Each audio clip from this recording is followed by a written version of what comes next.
We've been talking about flow, the attributes of flow, how you feel when you're in flow, and indeed the extent to which time flies when you're having fun in flow.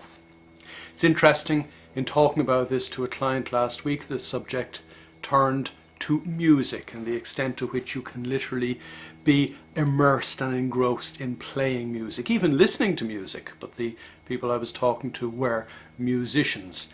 And indeed, from my own experience in playing the piano over the years, the immersion in the moment of actually doing something that you so much enjoy literally takes you away. And as we discussed a few weeks ago, takes you away to the extent that the cares, frustrations and worries of the world simply evaporate, on the basis that they're not even really there to evaporate in the first place, being a figment of the imagination.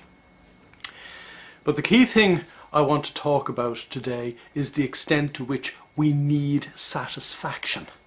We need to feel that we are enjoying ourselves and that we are getting somewhere when we are in flow, or even to experience flow. The University of Chicago talks about what I might describe as the feedback loop. That in order to experience flow, one of the key things that we need to have in place is a means of checking ourselves to see how well we're doing, in exactly the same way as a little 3 or 4-year-old child would do a drawing and then go up to his teacher or his mother or his father and they'd say, "That's really well done, that's a lovely drawing." And that's the kind of feedback that we as adults need, bearing in mind that our subconscious mind is essentially a childlike mind. It's interesting again when I talk to clients, in particular people at the top of organisations where it is often so difficult to receive that instant or even timely feedback, because a lot of projects, a lot of strategic plans, a lot of huge things that go on in organisations seem to never come to fruition, or were nearly at fruition when the organisation decides to restructure itself all over again. The interesting thing that these people tell me, and I know this from experience, is that when you do something manual, even cutting the grass, or doing a piece of woodwork, or painting something, that you again get into this flow state. Why? Because you can actually see the fruits of your labours.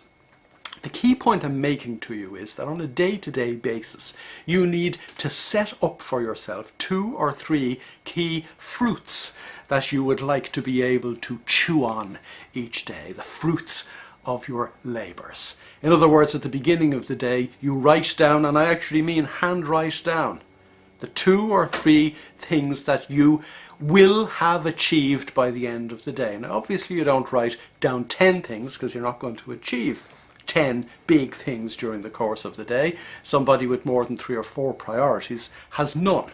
But the point I'm making is you write down 2 or 3 things that you have a fighting chance of actually achieving during the day, so that at the end of the day you can see the fruits of your labours. As I said, what the University of Chicago calls the feedback loop.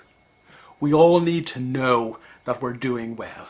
And the interesting thing is that when we know that we're doing well, we do even better.